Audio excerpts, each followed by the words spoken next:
tarde a todos. Qué gusto de saludarlos. El día de hoy nos encontramos con la licenciada Ana Carolina Ríos, una especialista de legislación laboral y abogada laboral de Panamá. Vamos a tener, como dice ella, y ahorita nos saludamos, Ana, una actualización. Viene la temporada alta, viene fiestas y hay una serie de temas que ustedes tienen que recordar en cuanto a la legislación de Panamá, y también nos va a hablar del nuevo reglamento de las certificaciones de incapacidad que entra en vigencia a partir de la próxima semana. Ana, creo que el 12 de octubre me comentaste. Así que vamos a poner muchísima atención. No se preocupen, la presentación que tiene Ana se la vamos a pasar. Ahí también les quedan todos los datos de contacto de Ana por si alguien necesita este, buscarla. Y además, a toda la gente que se registró al webinar de hoy, de actualización o de actualización de fin de año. Ana, si quieres, comienzas a presentar, pues voy a tenerte ahí en pantalla con la presentación. Vamos a mandarle la grabación y esta PPT. Todavía no vemos tu PPT, Ana. Ahí ahora sí, pantalla completa. Listo.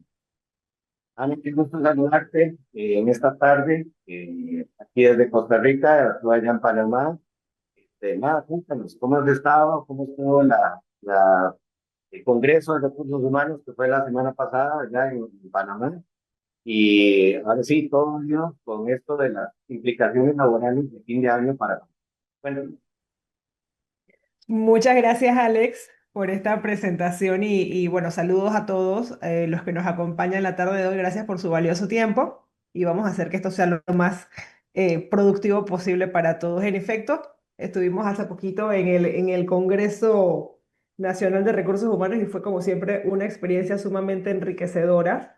Y ahorita estamos compartiendo, ¿verdad?, con todos los clientes y amigos de Heinsohn y de nosotros, de pues esa actualización, como dices, ese refresh de las condiciones laborales más importantes que vamos a ver ahorita en los últimos meses del año. Esos detalles que no se nos deben pasar si somos gestores de recursos humanos, si somos gestores de talento humano, si tenemos algo que ver con los paquetes de compensación y demás. ¿Por qué? Porque vienen oportunidades importantes que pueden, o vienen momentos importantes que pueden convertirse en oportunidades para el área de recursos humanos. Y la nueva ley, el nuevo decreto, ¿verdad?, que regula el proceso de verificación de las incapacidades médicas, así que vamos a verlo todo en la tarde de hoy. otra cosa que sí queremos aprovechar es, Ana va a ir pasando por una serie digamos, de temas, no digo incapacidades, tiempos extras, a que haya jornadas laborales. Es importante que ustedes, si tienen duda, porfa, nos vayan poniendo sus comentarios ahí en el chat para que también los vayamos abordando.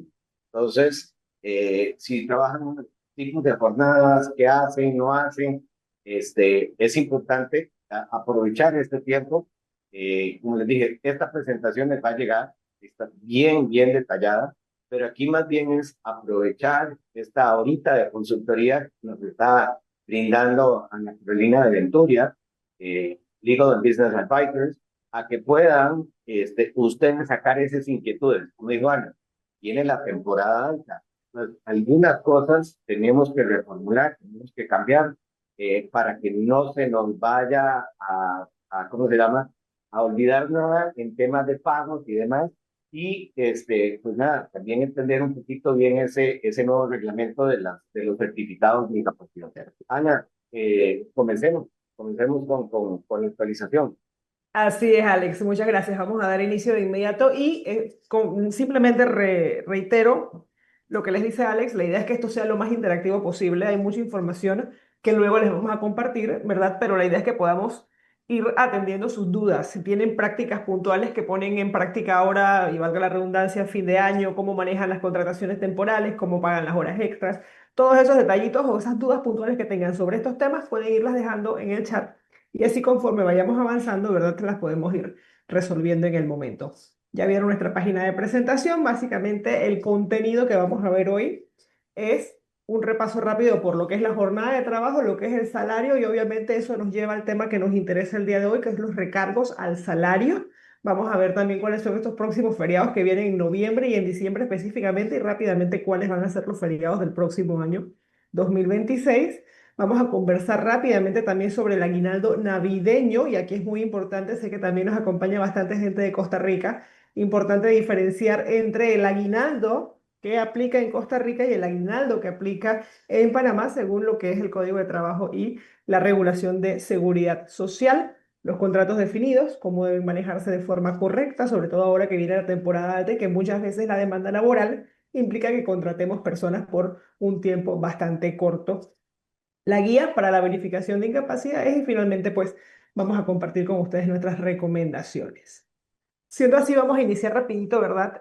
Haciendo este repaso, como hemos dicho, de los principales aspectos que van a incidir ahora en el fin de año y los invitamos desde ya a que nos vayan dejando sus consultas. La jornada de trabajo, ¿y por qué es el primer punto en esta tarde? Porque pues de entender qué es la jornada y qué es lo que se deriva de la jornada de trabajo, es que nosotros vamos a poder llegar al punto de los recargos y demás. Recordemos que el día está dividido en dos grandes periodos. El día, que para efectos laborales es de 6 de la mañana, ¿verdad?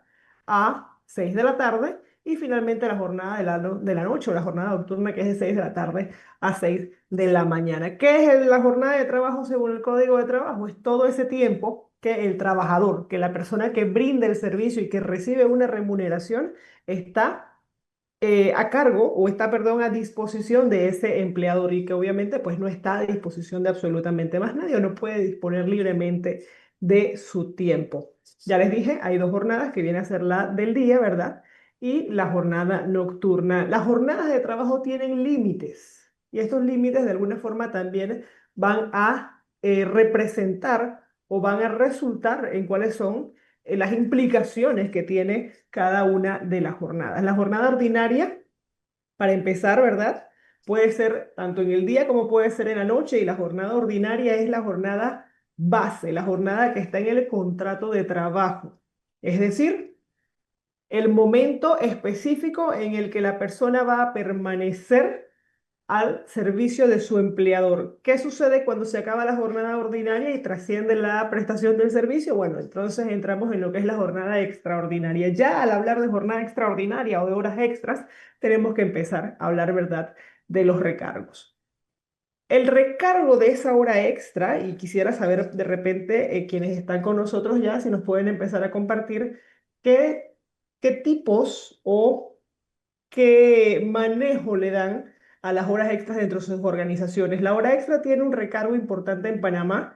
Muchas veces cuando tenemos atención de consultorías para gestores que están fuera de Panamá, ven un poquito complicado el tema de los diferentes recargos. Tenemos diferentes recargos de la hora extra, tenemos diferentes formas de calcular la hora extra en Panamá. Eso es importante que lo vean y va a depender mucho, ¿verdad?, de si es una hora extra diurna, si es una hora extra nocturna y demás. Les decían antes, dos grandes etapas a lo largo del día. La etapa diurna o la jornada diurna, ¿verdad?, que va a ser la que esté entre las 6 de la mañana y las 6 de la tarde, y la jornada nocturna, que va a ser la que pueda estar entre las 6 de la tarde y las 6 de la mañana, es decir, la que pasa la noche. Cada una de las etapas de trabajo o de las jornadas del trabajo, ya sea contractual o inclusive pues cuando se someten simplemente a la disposición del código, va a tener su origen dependiendo del momento en el que suceden. Obviamente, cuando sucedan jornadas entre las 6 de la mañana y las 6 de la tarde, vamos a estar hablando de una jornada diurna de trabajo. Asimismo, cuando las jornadas sucedan entre las 6 de la tarde y las 6 de la mañana, estaríamos entonces hablando, ¿verdad?, de una jornada nocturna.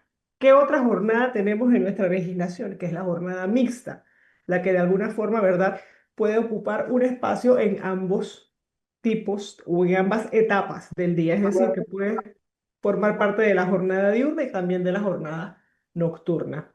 Creo que teníamos a alguien conversando, no sé, Alex, si estás. Eh, no, tenemos una consulta de más bien de la gente de Guatemala. Un saludo a Guatemala, a Dostin. nos está diciendo el costo normal de la hora ordinaria, así Ajá. que bien. No sé si hay alguien en Panamá que está claro con esto de cómo funcionan esta parte del código, del artículo 30, perdón, del Código de Trabajo. Bueno, vamos a seguir acá. Creo que alguien estaba, no sé si de control nos pueden ayudar para que no nos intervengan en la presentación. Eh, Estábamos hablando, ¿verdad?, de la jornada mixta. Hay algo muy importante que quisiera mencionarles, ¿verdad? Es que la jornada mixta va a ser mixta porque comprende ambos periodos. Sin embargo, en Panamá, y esto es muy importante, el Código de Trabajo establece que si en una jornada mixta hay más de 3 horas dentro del periodo nocturno, entiéndase, dentro de las 6 de la tarde y las 6 de la mañana, entonces ya estaríamos hablando de una jornada nocturna. Vamos a recapitular. Tenemos el periodo del día y el periodo de la noche. Tenemos que las jornadas pueden ser jornada diurna, la que va entre 6 de la mañana y 6 de la tarde, jornada nocturna, la que va entre 6 de la tarde y 6 de la mañana, y finalmente la jornada mixta, que sucede en medio de ambos periodos. De esto tenemos que ahora referirnos al límite de la jornada contractual, es decir, cuántas horas está obligado ese trabajador a permanecer a disposición del empleador y que por lo tanto forma parte de su jornada ordinaria, ese momento que va a ser pagado según esté constituido en un contrato de trabajo o en la ley. La jornada diurna tiene un máximo de 8 horas. La jornada nocturna tiene un máximo de 7 horas. Y la jornada mixta tiene un máximo de 7,5 horas. Aquí se me confundió, no es 3,5, es 3. De hecho, eh, no lo corregí, pero para que lo tengamos claros, son 3 horas. Si hay más de 3 horas, ya no es mixta, ahí es nocturna. Algo bien importante que tenemos que tener en cuenta, y esto también es disposiciones del Código de Trabajo, la jornada nocturna de 7 horas o la jornada mixta de 7,5 horas tienen que remunerarse como si fuesen 8 horas de trabajo diurno. Eso es importante. Ahora, ¿qué sucede cuando las jornadas y los límites de la jornada se superan? Empezamos o incidimos, ¿verdad?, a hacer jornadas extraordinarias. ¿Esto qué significa? Que empezamos a brindar servicios por encima de nuestra jornada y por lo tanto estamos entonces ya como trabajadores sujetos a que nuestro salario, nuestra remuneración sea pagada con determinados recargos. Es importante también tomar en cuenta que los cálculos de las jornadas extraordinarias en Panamá deben hacerse en estricto apego a lo que establece el artículo 33. El artículo 33 del Código de Trabajo, ¿verdad?, que es el que establece los límites. ¿Están viendo bien la presentación, Alex? ¿Sí? Sí, sí, sí. Aquí estamos, estoy viendo. Ok, Sí, porque perfecto. igual ahí nos apoyan de Guatemala, que dice que la diurna es 8, mixta 7 y nocturna 6. Es muy similar a la de Costa Rica. Ustedes tienen un poquito diferente, pero vean que las diferentes legislaciones en los países se va como replicando. ¿Ok? Pero Exacto. aquí lo Tenemos muchas importante es, similitudes. ajá, aquí lo importante es que ahora que vamos a estar en fin de año, ¿verdad? Lo que tú decías, la actualización, es que no se nos olvide que la gente va a estar, se le va a estar exigiendo más, porque obviamente es temporada alta, y que sepamos de que si nos cruzamos de uno de estos turnos, pues obviamente la hagamos a la adecuación para que después no vengan los reclamos, ¿verdad? Y la desmotivación, y más bien hay tal vez con un evento o con una carga de trabajo muy grande y que la gente diga, no, no te voy a llegar a trabajar y estamos en graves problemas, ¿no? Exactamente, exactamente. Eso es importante tenerlo en cuenta y precisamente viene una época en la que se demanda mucho el trabajo en jornada extraordinaria o el trabajo en días de descanso, que ahorita vamos a ver cuando terminemos a hablar, ¿verdad?, de lo que es la jornada de trabajo. Es bien importante tener en cuenta esto. ¿Por qué? Porque es un derecho adquirido. La hora extra es un derecho de todo trabajador y ojo, cuando digo de todo trabajador, me refiero inclusive a trabajador regular, trabajador de confianza, cualquier trabajador en la empresa sin distinción del cargo que sea. Eso quizás también es un tema que a veces interesa mucho porque tenemos esa falsa cultura de que el trabajador de confianza no hace horas extras. Eso en Panamá no es así. De hecho, en Panamá la única diferencia que existe entre el trabajador de confianza y el trabajador regular es el tiempo en que prescribe el derecho del trabajador a reclamar su hora extra. De ahí a que sea muy importante que si en nuestra operación, ¿verdad? El tema de trabajar en jornada extraordinaria es habitual, pues que tengamos la capacidad de poder pagarlo de la manera adecuada. Entonces, recogemos un poquito lo que hemos conversado, tenemos el tipo de jornada, va a depender del momento del día en que suceda. Y hay un límite por cada jornada. Ese límite es legal, entiéndase 8 horas día, 7 horas noche, 7,5 horas mixtas o inclusive un límite contractual, ¿verdad? Si resulta ser que es diferente o puede ser más bajo, porque yo puedo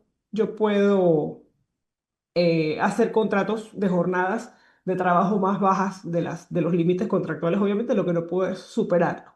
Lo importante es tener claro que al momento en el que yo termino mi jornada ordinaria, es decir, la que está limitada contractualmente o por ley, yo empiezo a estar sujeto al pago de una jornada extraordinaria. ¿Qué otro componente encontramos dentro de la jornada o como parte de la jornada y que también obviamente implica un tratamiento específico en términos de remuneración? Pues son los descansos.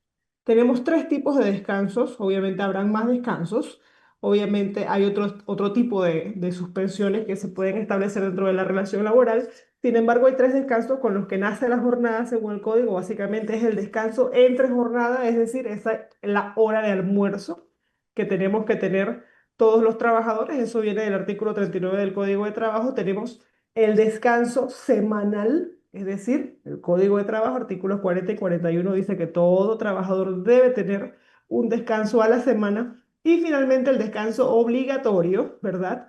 Que viene a ser el descanso por fiesta o duelo nacional, el famoso feriado o días de asueto, que nuestros amigos de Costa Rica a veces dicen que en Panamá tenemos para regalar, pero hasta ahora pues tenemos 13 días feriados al año más 30 días de vacaciones, que es el otro descanso, pues, pero no es un tema de los que discutiremos hoy. Los tres descansos importantes que tenemos que tomar en cuenta para el análisis que vamos a hacer hoy: el descanso del mediodía o el descanso del almuerzo, el de la toma de alimentos, que es un descanso no remunerado, por eso una jornada de trabajo de 8 a 5, a pesar de que tiene 9 horas de tiempo, son solo 8 horas de trabajo. Tenemos el descanso semanal, es decir, ese día que la persona descansa según su contrato y que debe ser, de hecho, los domingos preferiblemente. De otro modo, pues hay un tema de un penalti. Y por otro lado, ¿verdad? El descanso obligatorio por fiesta o duelo nacional. Todo esto tiene distintas implicaciones y ahora vamos a ver, ¿verdad? Cuál es el método o cuál es la forma de pagarlos de manera correcta. Vamos a seguir, no sé si tenemos alguna consulta y si no, seguimos por acá. Una consulta ahí, Ana. Entonces, esto es bien importante, especialmente en esta temporada también, que en retailers, en restaurantes, en eventos, que hay mucho volumen, tener esos descansos, ¿no? Es súper importante, ¿no? No puedes llevar a la gente eh, sin que hagan su derecho de alimentación y demás.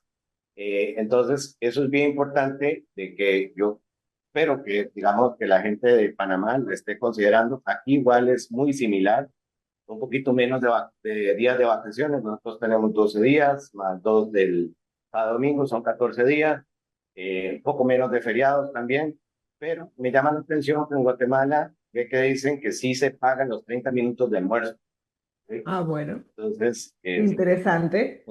sí. Ujú. Pero no, mi pregunta es a la audiencia de Panamá si están contemplando todos estos descansos y en sus horarios. Que nos pongan ahí en el chat si no me queda duda y los vamos evacuando. Digamos aquí Exacto. con lo del salario, ¿no? ¿Vale?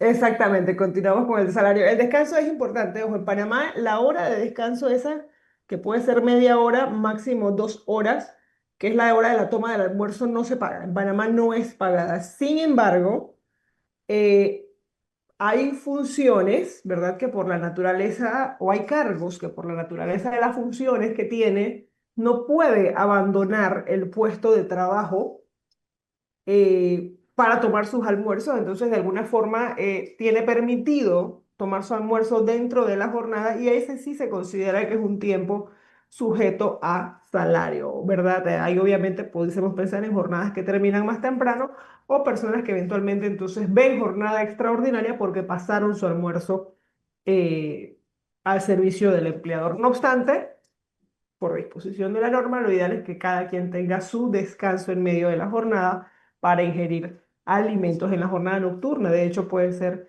inclusive negociado entre las partes cómo va a ser la toma de los alimentos para que de alguna forma pueda ser cómodo para el trabajador.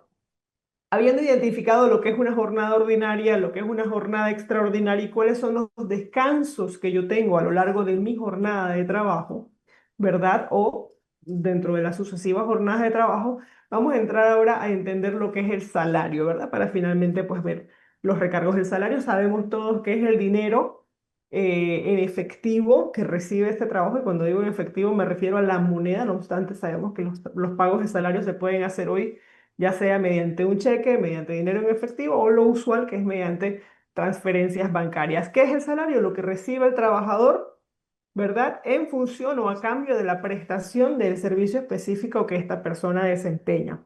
El salario, obviamente, en Panamá es importante que tengamos claro que se puede componer de diferentes conceptos. Sabemos que en Panamá tenemos un sistema de compensación, un paquete de compensación bastante amplio, con bastantes conceptos distintos y muchos tratamientos diversos para los diferentes conceptos. Entonces, esto hace que el tema sea bien complicado. Ojalá pudieran quizás compartirnos qué conceptos o qué tipos de compensaciones, ¿verdad?, reconocen las diferentes organizaciones para las que están ustedes colaborando el día de hoy. Pero en general podemos decir que el Código de Trabajo señala que el salario es lo pagado en dinero, que puede ser, ¿verdad?, tanto la parte base o el salario base, como las gratificaciones, las percepciones, las bonificaciones, las primas, comisiones, participación de utilidades y todo ingreso o beneficio que el trabajador reciba por razón del trabajo o como consecuencia de este. Puedo mencionarles, por ejemplo, hay un tema de viáticos, hay temas de dietas, hay vales de alimentación en Panamá, tenemos primas de producción, tenemos muchos otros conceptos, ¿verdad?, que integran el salario en Panamá. Sin embargo, pues es importante que estemos claros de que todos tienen un tratamiento distinto. ¿Cuál es una norma protectora del salario que es importante quizás mencionar ahorita? Que el salario base o el salario que se establezca no va a poder ser reducido. Para eso es importante que, como gestores de recursos humanos, ¿verdad? O quienes estén a cargo de planillas y demás, estemos claros en que dependiendo del concepto que integre nuestro sistema de compensación, vamos a poder quitar o no elementos de este paquete de compensación. Sin embargo, tengamos claro que todo lo que es salario, y no solo me refiero por salario al salario base como tal, hay ciertos derechos adquiridos que no pueden removerse, ¿verdad? No podrá ser reducido bajo ninguna circunstancia ni aún mediante el consentimiento del empleador. ¿Qué tenemos en Panamá particular? Tenemos un salario mínimo. Este salario mínimo este año, 2025, debe ser revisado, cada 2 años se revisa. Ahorita tenemos vigente el decreto 1 de 2014, que fue discutido en diciembre de 2023. Fue de hecho bastante discutido, ampliamente discutido, el aumento que se dio del salario en ese momento y no fue hasta el 16 de enero del 2025, de 2024 que entró en vigor el salario actual, que hoy por hoy está en Panamá como salario mínimo. El salario en Panamá se divide por actividades, por tipo de región, por tipo de la organización, si es una gran empresa o una pequeña empresa, y se establece por hora. ¿Qué quiere decir eso? Que todo lo que hemos visto hasta el momento de la jornada de trabajo, de las horas extras, de los descansos y demás, nos tiene que llevar a determinar el salario por hora de cada trabajador y en función de ese salario por hora, pues nosotros aplicamos los recargos correspondientes al salario. Eso es para efectos de que lo tengamos como conceptualización de los temas que estamos viendo. El salario mínimo se fija periódicamente ya este año y esto es bien, bien interesante porque puedo atreverme a decir que en toda la región estamos atravesando una situación quizás no quiero decir de crisis, no quiero ser alarmista, pero hay una situación interesante en términos diría yo que económicos en la región. Por lo menos Panamá no escapa de eso. Hemos tenido bastantes conflictos de diferentes índoles, el tema de la mina, el tema de los paros y todo, que de alguna forma sabemos que resta las posibilidades económicas de las organizaciones y ahorita estamos ante una etapa en la que muchas empresas ya empezaron a rechazar cualquier aumento del salario mínimo. El sector de los trabajadores, por su parte, que con todo derecho también exige un aumento del salario mínimo, y el Ministerio de Trabajo, que hasta el momento ya se manifestó al respecto, diciendo que se va a cumplir con las disposiciones del Código de Trabajo y se va a instalar en los próximos meses la Comisión Nacional de Salario Mínimo en Panamá. Esta comisión está integrada por representantes de todos los sectores, empleadores, trabajadores, los diferentes gremios y organizaciones, y lo que busca es poder hacer un aumento porcentual del salario que sea cónsono con el aumento del costo de la vida. De suceder esto como debe ser, en enero del año 2026 deberíamos ya tener un nuevo salario mínimo. Recordemos que son muchos salarios mínimos, no es un solo salario mínimo en Panamá, sino que por cada tipo de actividad y dependiendo de la región en la que se encuentre la operación, va a haber un salario por hora específico del cual, según la jornada laboral, de 8, 7 o 7,5 horas nos llevará, ¿verdad?, al total de horas mensuales. Eso es muy importante para que tengamos claro de dónde sale el salario y sus diferentes recargos. No sé, Alex, si tenemos alguna otra Ahora, hay consulta. una pregunta. Dice, el tema de los sindicatos en Panamá es amplio, bastante. Sumamente Podríamos amplio, hacer un webinar de sumamente convenciones complicado. colectivas y de sindicatos en Panamá. Eso Entonces, sería para interesantísimo. nuestro querido colega que ha estado preguntando de Guatemala, sí, es muy amplio y está bien arraigado en todo el tema. Pero yo creo que también eso viene por un tema del canal, ¿no? No sé, un poquito de historia. No profundizamos mucho porque no quedó muy amplio, Sí, pero para tener ahí un definitivamente poquito de no podemos desviarnos porque daría para mucho, pero mira, el sindicato de hecho quizás más fuerte, quisiera yo decir, en términos de proporciones, en términos de impacto, background. ha sido Ujú, simple, pues el tema de los industriales, el Sundrax. Lo cierto es que ahorita en Panamá, y quienes estén con nosotros la tarde de hoy, ¿verdad? De aquí de Panamá, sabrán que estamos en un momento un poquito gris en cuanto a la vigencia del Suntrax y demás. Ahorita mismo el sindicato único de trabajadores, bueno, lo que es el Suntrax, ¿no? Los trabajadores de la construcción pasa por un momento un poquito delicado en términos jurídicos, así que tenemos, por decirlo así, tenemos de hecho una disolución del sindicato en proceso. No obstante, pues la convención colectiva de alguna forma todavía permanece y hay un tema ahí todavía de tela por cortar, para decirlo de alguna forma un poquito más genérica. Pero sí, el tema de los sindicatos es muy fuerte en Panamá. Hacen su trabajo, juegan un papel sumamente importante en las relaciones laborales y asimismo, ¿verdad? Las empresas tienen las herramientas y las condiciones para poder, de la mano de los sindicatos, llevar las relaciones laborales de la mejor manera.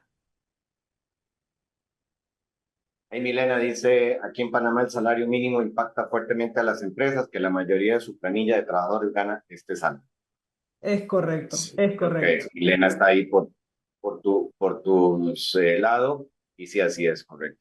es Pero nada, correcto, sí. sigamos. Al final, el salario y a veces Qué bueno que ya se están animando a hacer preguntas.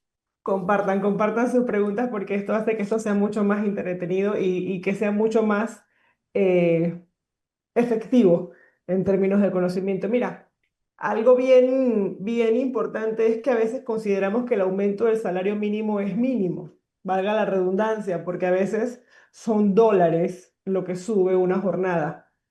No obstante, cuando tú te vas a la práctica, una empresa con una planilla importante, viendo ese aumento de salario mínimo por 10, por 20, por 500, por 100, al final ya se hace un impacto importante. Ojo, por eso dije hace un ratito, desde el lado justo, también hay un tema del costo de la vida que no deja de aumentar, entonces tiene que verse de forma objetiva desde ambas partes. Sin embargo, sí, no podemos negar que ahora mismo hay una situación económica en el país y la gran mayoría de las organizaciones, ¿verdad?, atraviesa por momentos importantes de reorganización o pues de una importante disminución de gastos.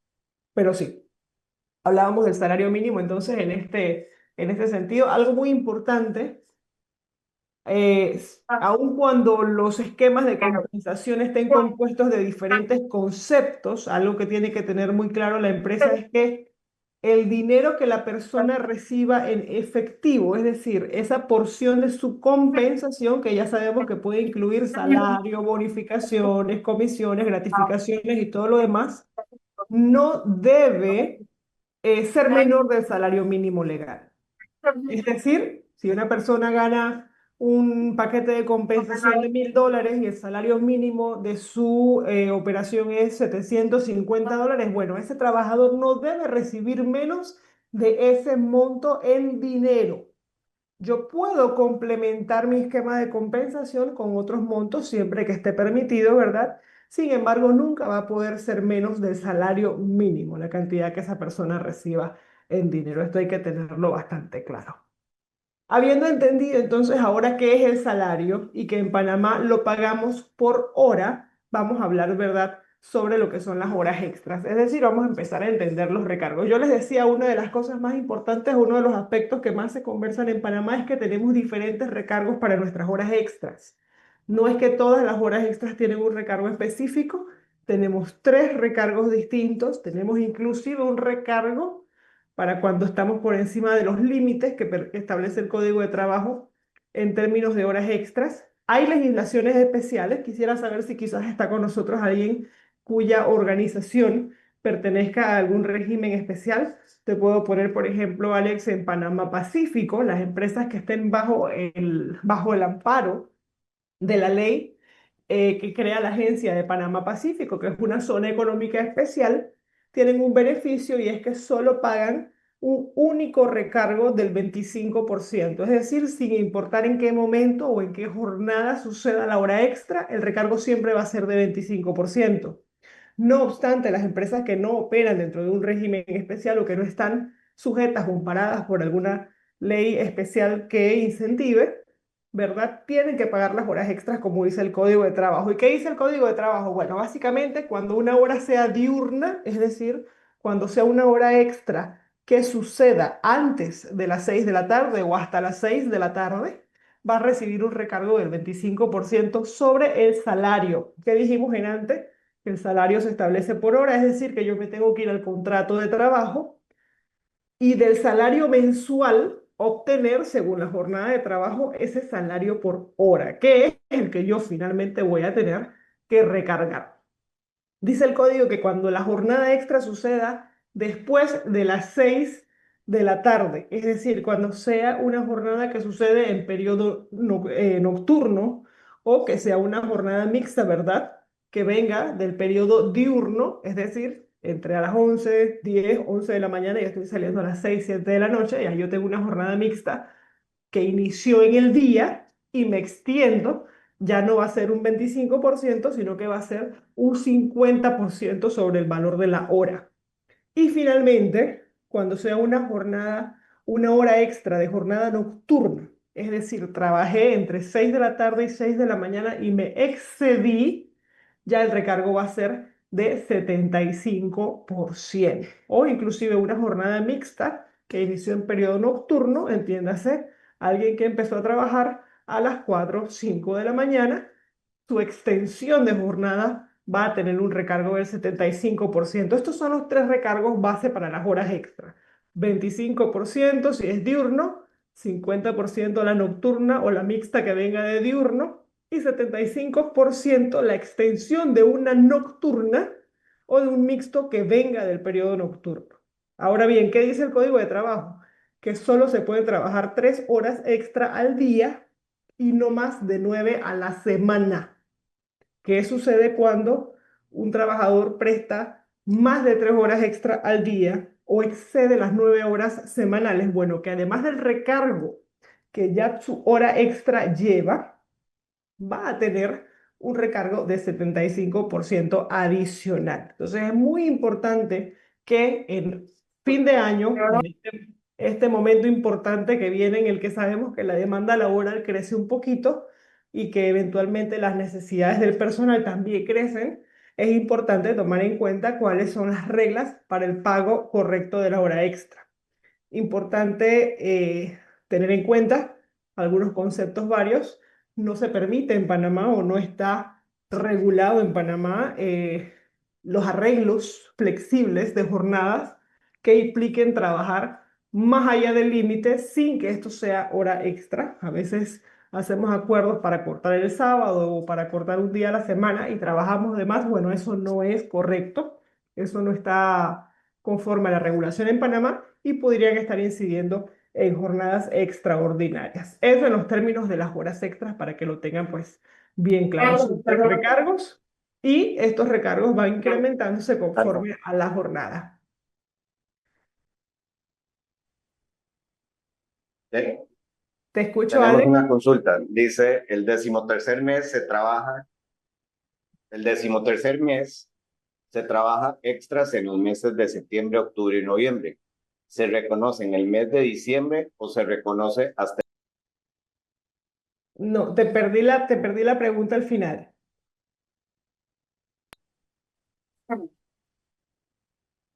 Ok, no sé si puedes ver el chat. Ahí está Juan Carlos. A No ver. sé.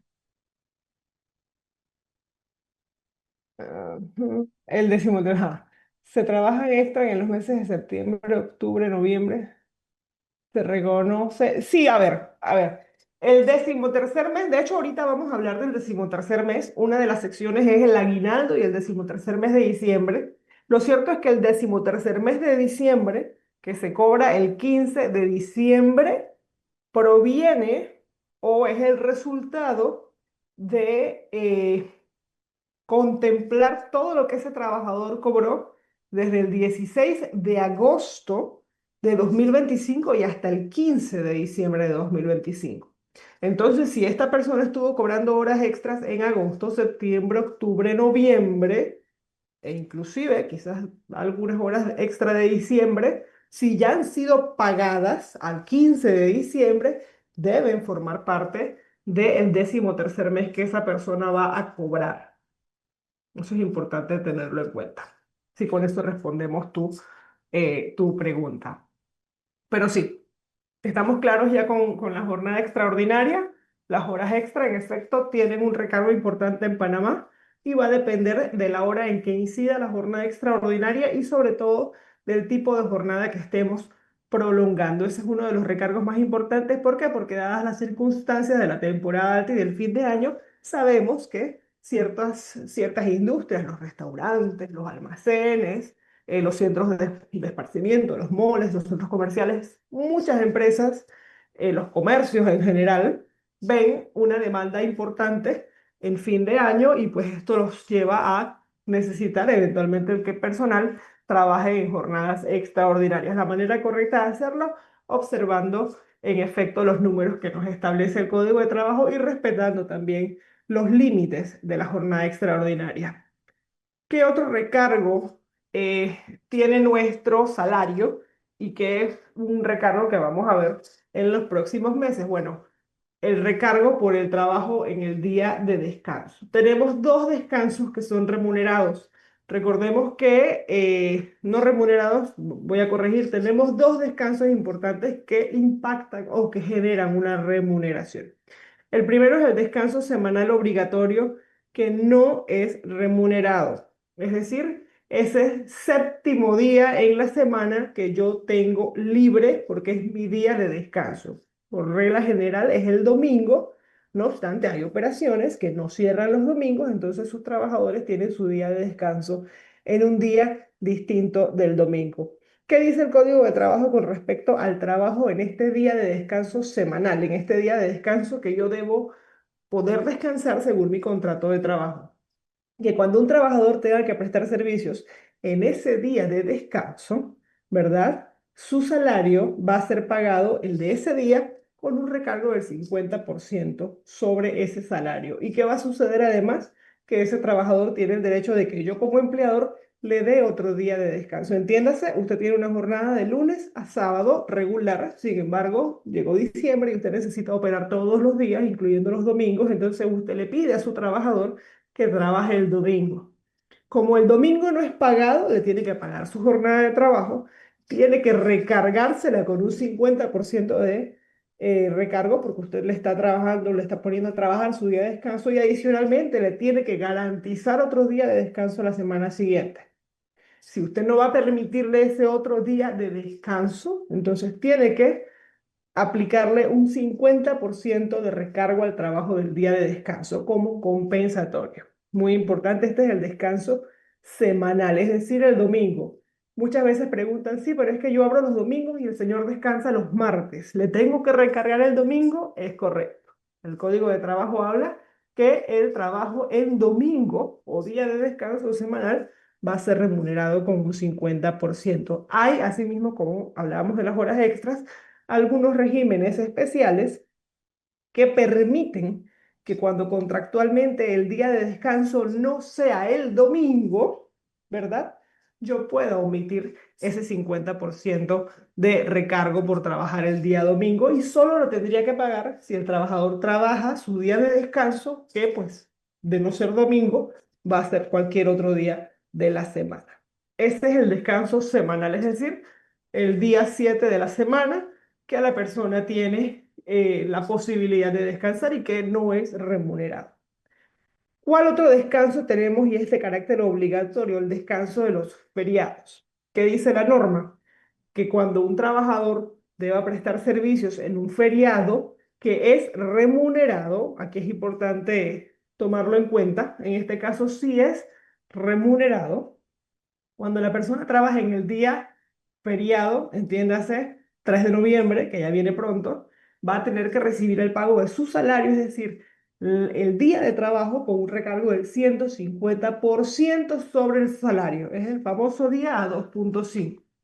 Importante, al igual que con el caso anterior del trabajo en domingo, si yo no le garantizo a mi trabajador otro día de descanso adicional, también le voy a tener que recargar un 50% adicional por ese día de descanso compensatorio que también tuvo que trabajar. Entonces es importante que tengamos estos números claros porque dependiendo de las operaciones, dependiendo de las organizaciones, la temporada de fin de año, ¿verdad? Demanda en gran medida que las empresas permanezcan abiertas aún en los días de fiesta o duelo nacional y esto obviamente nos origina, como ya sabemos, un impacto importante en los términos de salario. Creo que tenemos otra consulta por acá. Ah, bueno, era Juan Carlos que nos responde que ya estaba absuelta su consulta. Cualquier consultita adicional que tienen nos van dejando saber. Entonces ya sabemos, vamos a recapitular, vimos el recargo de las horas extra, importante observarlo en Panamá, importante saber que los trabajadores tienen hasta 5 años para reclamar las horas extras. Entonces es importante que, si por nuestra operación se incide en el trabajo en jornada extraordinaria, pues que procuremos el pago de forma correcta. El trabajo en el día de descanso semanal, que se remunera con un 50%, y el trabajo en días de fiesta o duelo nacional, que se tiene que remunerar con un 150% sobre la jornada ordinaria. Es importante también tomar en cuenta que si un trabajador no trabaja el día de fiesta o duelo nacional, no se le puede descontar el salario. Simplemente no habrá que recargarlo, pero no es que yo le voy a poder descontar a mi trabajador, ¿verdad? Un día de trabajo porque no trabajó el feriado. Distinto al día de descanso semanal que no se paga y que si yo le llamo a trabajar, sí le tengo que añadir una jornada completa más el recargo. Espero que estemos claritos hasta ahí, porque estas son algunos de los conceptos, ¿verdad?, que a veces tienden a confundir cuando estamos haciendo los cálculos de las incidencias de cada salario. Vamos ahora entonces a repasar, habiendo ya visto cuáles son los recargos que aplican y demás, vamos a entender cuáles son también entonces los feriados. En Panamá tenemos una temporada importante en noviembre y diciembre.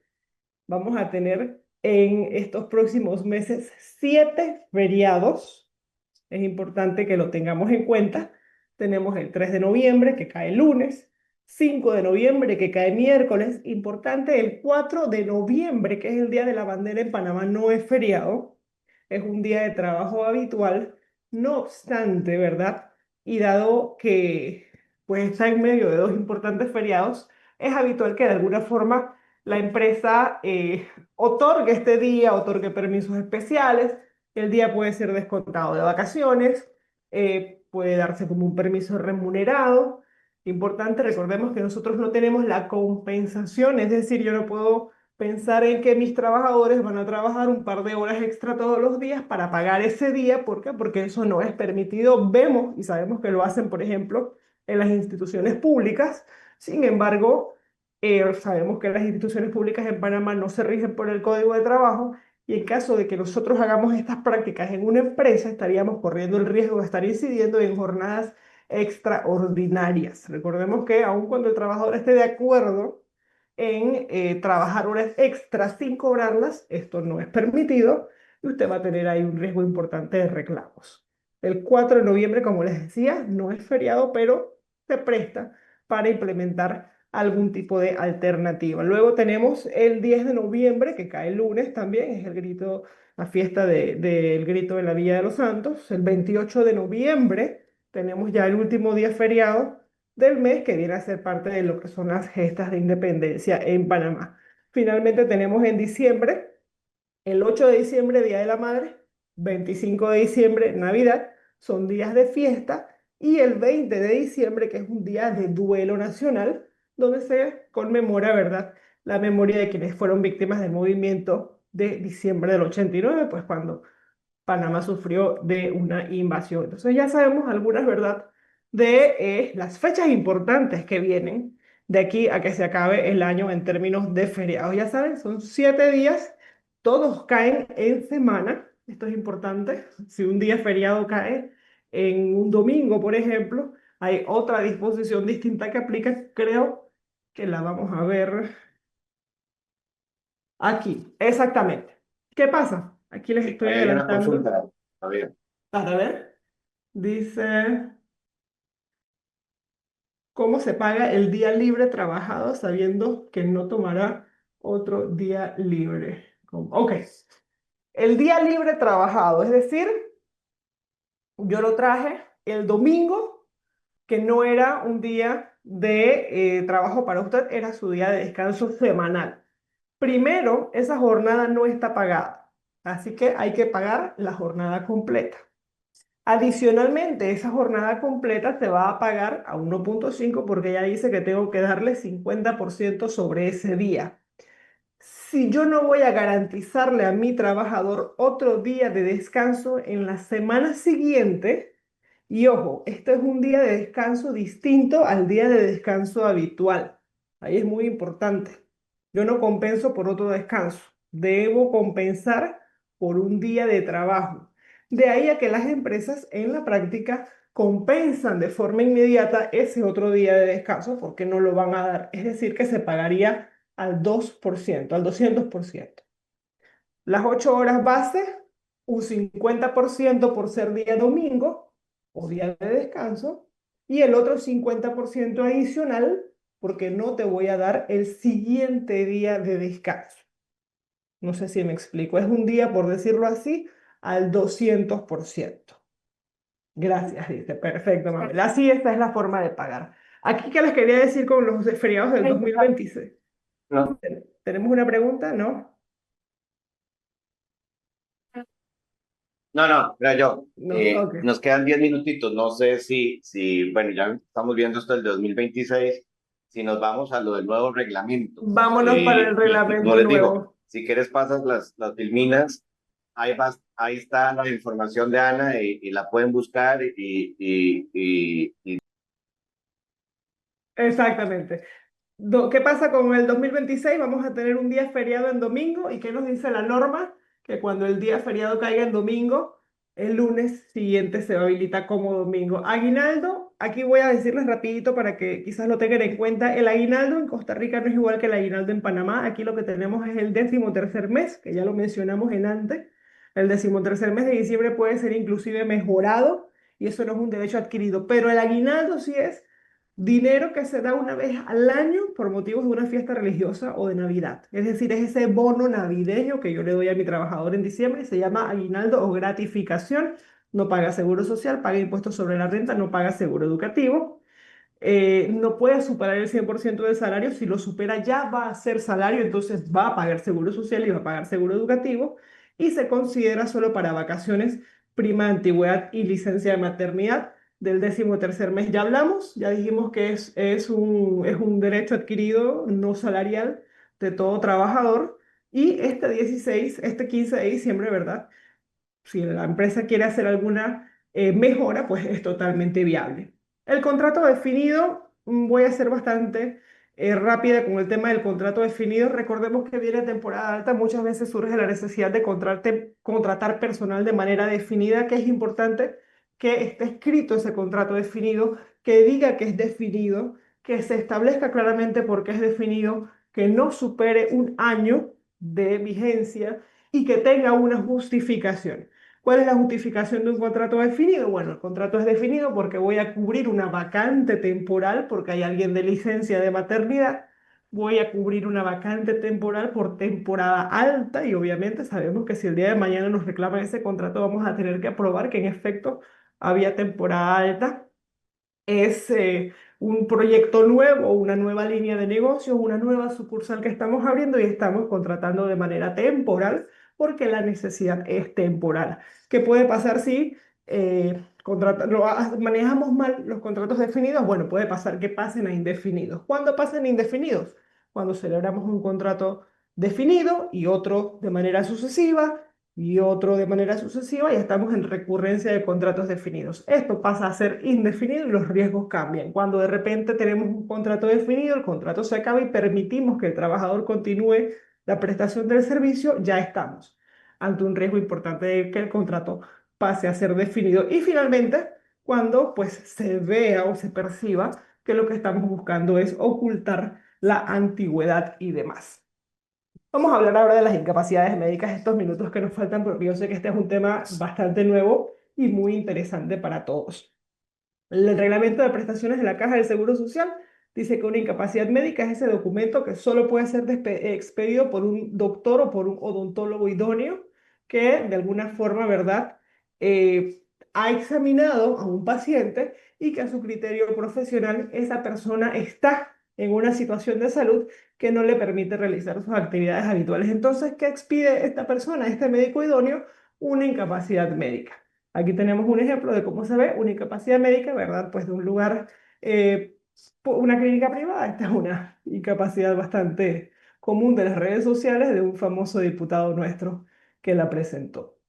¿Cuáles son los requisitos obligatorios de una incapacidad médica? Es decir, ¿cómo debe verse una incapacidad médica? Tenemos nuestro Código de Trabajo, artículo 200, que desde hace muchos años ya establece que una incapacidad médica debe ser expedida, ya dijimos, por un médico o por un odontólogo. Deben ser certificados preenumerados, deben contener ese sello o ese registro, número de idoneidad que se le da al facultativo que la emite y debe tener el nombre completo del doctor, la dirección, el teléfono, el nombre de la institución que pueda ser pública o pueda ser privada, ¿verdad? Donde se emite esa incapacidad o ese certificado de incapacidad que obedece a una situación de salud. Ahora el decreto 17 de 2025, que es el decreto que está entrando en vigor el próximo domingo 12 de octubre, establece además, ¿verdad? O coincide, ¿verdad?, en que los certificados de incapacidad deben tener su número de registro, deben tener el número que identifica al idóneo o al profesional idóneo que lo emite, el nombre completo de ese profesional, la dirección y el teléfono de la institución médica, ya sea pública o privada, en donde esa persona fue atendida y la fecha y la hora en que inicia y termina la incapacidad. Es decir, desde las 8 de la mañana del día 7 hasta las 5 de la tarde del día 8, por darles un ejemplo. Toda esa información debe estar en el certificado de incapacidad. ¿Qué es lo que nos establece este nuevo decreto? Bueno, básicamente entra en vigor, ya les dije, el próximo 12 de octubre. La idea es poder reforzar y eliminar ese esa recurrencia de incapacidades falsas en el sistema y ojo, no solo por las empresas, sí es cierto que el sector privado presionó mucho por este tipo de regulación, pero también hay un tema de la parte de administración de justicia, ¿verdad? Porque se busca también identificar cuando se presentan incapacidades fraudulentas para suspender o para no acudir al llamado de la administración de justicia en una audiencia, por ejemplo. Es muy usual que se presentan certificados de incapacidad, los colegas, los abogados eventualmente, y se sabe que puede ser una maniobra para alargar un proceso. No obstante, en estricto derecho debe obedecer a una situación de salud real. Se reafirma el concepto de que solo los médicos y odontólogos idóneos con idoneidad profesional son los que pueden emitir incapacidades médicas, y se reconoce, ¿verdad?, que el certificado médico puede ser impreso o puede ser digital. Es decir, ya hoy por hoy hay entidades u establecimientos médicos que emiten los certificados de forma digital. ¿Cuál es el ámbito de aplicación de esta nueva norma? Bueno, básicamente el MINSA en toda la República de Panamá, a través de sus unidades administrativas, direcciones generales, Consejo Técnico de Salud, direcciones regionales y demás, va a ser el encargado de esto. Actualmente hay un proceso para esta verificación. No es que ahora mismo no hay un proceso. Ahora mismo cualquier persona, cualquier empleador, cualquier interesado que reciba un certificado de incapacidad puede acudir al lugar en donde este fue emitido y solicitar esta verificación. Es muy usual que nosotros recibamos este tipo de consultas y acudimos a los centros médicos privados, inclusive a las cajas del Seguro Social o a las unidades administrativas del Ministerio de Salud cuando son del MINSA, y las entidades responden diciendo es válido, no es válido, esa libreta ya no está en uso. Es muy usual que inclusive pues se han sabido de casos donde se pierden las libretas de los médicos y son comercializadas las incapacidades por fuera. ¿Qué se va a hacer ahora según el nuevo decreto? Bueno, a partir del 12 de octubre solamente va a ser el MINSA, el Ministerio de Salud, el encargado de hacer esta verificación. ¿Quiénes pueden solicitar esta verificación? Ya les dije hace un ratito, todos los empleadores interesados del sector privado que reciban una incapacidad original, y, ¿verdad?, obviamente lo que es la administración pública, el órgano judicial, el Ministerio Público, por el tema que les dije de las incapacidades para dilatar los procesos de justicia. La solicitud que se emita tiene que contener las generales, ¿verdad?, del solicitante, los datos de la persona incapacitada y los datos del emisor del certificado, así como la ubicación exacta del lugar en el que se emitió esta incapacidad. De hecho, este mismo decreto implementa un formato único, ¿verdad?, donde básicamente se establece esta información que vimos. Este documento que ustedes ven en pantalla es el formato que se tiene que utilizar a partir del 12 de octubre para poder solicitarle al MINSA, en la Dirección Regional de Salud que le corresponda, que verifique la veracidad de un certificado médico, sea de la Caja del Seguro Social, sea del Ministerio de Salud o sea de una institución privada. Esto es bien importante que lo tengamos en cuenta, aun cuando se trata de una institución privada, ¿verdad? Este certificado médico de incapacidad va a tener que ser verificado en el Ministerio de Salud. ¿Cuál es el proceso de verificación? Básicamente se tiene que llenar este formulario, se tiene que presentar en la Dirección Regional de Salud correspondiente, se tiene que adjuntar a esa solicitud, ¿verdad?, el certificado médico original que se recibió o una copia notariada. Muy importante, una copia, y debe estar notariada la copia del certificado de incapacidad que se adjunta a este proceso o a esta solicitud de verificación. Esto se recibe, se verifica primero que se cumpla con los requisitos en términos de formato, ¿verdad?, del certificado de incapacidad, y finalmente el equipo técnico designado, ¿verdad?, se va a dirigir al lugar en el que se emitió el certificado y va a constatar que exista un expediente. Puede ser un expediente físico o puede ser un expediente digital, pero se va a verificar que en efecto existe un expediente y que se haya originado esa incapacidad, ¿verdad?, de una situación de salud real. Es importante aquí saber que la respuesta que le dé esta unidad técnica o esta Dirección Regional de Salud al interesado solamente va a contener información relacionada al documento de incapacidad, es decir, si acudió, si padecía de algún quebranto de salud y si en efecto fue incapacitado. Es decir, no hay un tema de ilegalidad con el certificado. Estemos tranquilos y tengamos mucha claridad en que no se va a emitir una verificación sobre condiciones puntuales de salud. Hay un tema bastante delicado con el tema de la protección de datos personales y sabemos que hay una línea muy delgada en términos de protección de datos médicos y demás, que son obviamente de carácter sumamente confidencial. Entonces, no, la dirección médica no va a dar información relativa a al padecimiento o al carácter ya específico de la condición de salud, sino que simplemente va a constatar que existe un expediente médico de esa persona y que en efecto fue atendida y fue incapacitada. Es importante que eso lo tengamos en cuenta. Eh, Como en muchas otras cosas, aquí hay que tomar en cuenta el tema del término. Lo vimos, por ejemplo, ya en la ley de acoso y hostigamiento, que se hablaba de un periodo de 3 meses para investigar, pero el Código de Trabajo solo nos da 2 meses para poder aplicar una sanción en caso de que sea necesario. Entonces, acá el decreto no habla de un término específico que tiene la autoridad para contestar esta verificación. Lo cierto es que las empresas deben tener en cuenta que en caso de hallarse una contingencia o una ilegalidad o una infracción, ¿verdad? De la mano de algún certificado, pues se cuenta con 2 meses para sancionar, es decir, que lo que sea que se vaya a accionar tiene que hacerse con premura y de alguna forma, ¿verdad? Procurar dar el seguimiento necesario. Se establece un término especial de 30 días hábiles, es decir, el propio decreto habla de que se podrá responder en menos de 30 días hábiles cuando se trate, ¿verdad?, de un requerimiento que haga un juez o la autoridad judicial para verificar o descartar que las ausencias en espacios como una audiencia, ¿verdad?, no haya sido fraudulenta.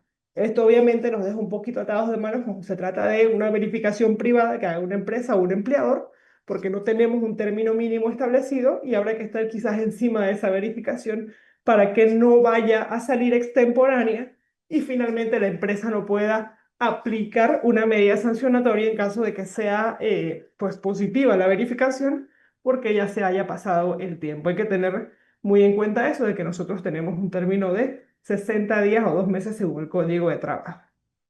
Finalmente, ¿cuáles son las infracciones o faltas administrativas que se van a poder ubicar en este caso? Bueno, va a ser sancionable la expedición de un certificado que no se ajuste con la realidad del paciente, va a ser sancionable el cobro o el pago, ¿verdad?, directo de estas incapacidades. Recordemos que no es solo el hecho de si es cierto o no que yo padezco de algo, porque hay una línea bien delgada entre una incapacidad falsa y un padecimiento simulado. Entonces, obviamente hay uno que vamos a perseguir con este decreto, que es la incapacidad falsa, es decir, esa que las venden sin siquiera abrir una atención médica, sin que siquiera se haya dado una visita al centro médico en ocasiones, ¿verdad?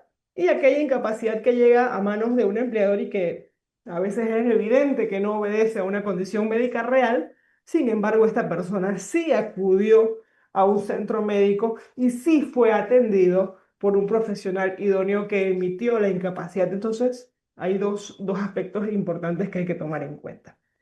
Alguien que no sea idóneo y lo expida, pues obviamente también va a ser sancionado. Un certificado que no cumpla, que no tenga su prenumeración, que no esté continuo, eso va a ser sancionado. Y finalmente, pues cualquier otro incumplimiento que pueda surgir en términos de certificados de incapacidad. Lo cierto es que esto debe entrar en vigor el 12 de octubre. Mientras tanto, seguimos verificando los certificados directamente en el lugar en el que hayan sido emitidos, ¿verdad? Y hasta tanto no tengamos oficialmente el formato activo, por decirlo así, que sepan los funcionarios del MINSA y demás cuál va a ser el procedimiento, continuaríamos utilizando el formato anterior. Y bueno, casi que en el tiempo perfecto hemos terminado con la explicación de este rápido repaso por los conceptos importantes de fin de año. Listo, gracias, Ana. No, a todos gracias. Me parece a mí que lo que habló Ana de los conceptos, muy bueno. Ahí están comentarios de tu lado. Y esta parte de lo de los certificados de incapacidad, como todo sistema, van a tener sus ajustes, como dice Ana, no lo dejen para el final, no lo dejen para último momento, vean que hay sanciones, que hay multas, y se los pongo así de sencillo. Nosotros en Costa Rica acabamos de pasar un cambio tributario, nosotros, al igual que ustedes, con la factura electrónica, ha sido un caos. Ahora, por cada SA tenemos que dar un número para que lo lleve. Nosotros tenemos que pagar antes del 15 de octubre el impuesto del valor agregado, lo que se llama el IVA. Ya nos dieron un plazo hasta el 23, uno va a los negocios, le vuelven a pedir otra vez. Y eso en una transaccionalidad del día a día, ¿no? Que es el impuesto de venta. Entonces, esto que son incapacidades, créamelo, va a costar un poquito armarlo, pero ahí estamos. Ana, agradecerte tu tiempo, sé que nos extendimos un poquito, pero súper bueno el contenido, espero que a toda la gente de Panamá les sirva, ahí les vamos a pasar, como digo, los contactos de Ana, la presentación, y cualquier duda o cualquier consulta, Ana está disponible, Venturia. De nuestro lado, agradecerles por su tiempo, por escucharnos. Aquellos que en este momento que están aquí en recursos humanos o de planilla, que saben que en sus sistemas de la parte contable usan SAP o usan Business Central o usan NetSuite, contáctenos, hablemos. Ya nosotros todos estos sistemas están interconectados por detrás, son nativos, entonces les podemos ayudar a que la parte de la contabilidad sea muy, muy, muy fácil, muy y, eh, transparente y que todo esto de todo lo que es aguinaldo, décimo, incapacidades y todo eso quede súper bien. Les agradezco a todos por su tiempo y una vez más, gracias Ana, a ti por tu tiempo y por tu espacio y muchas gracias a todos. Que tengan una Gracias, buena Alex, tarde. a ti por la invitación y saludos a todos.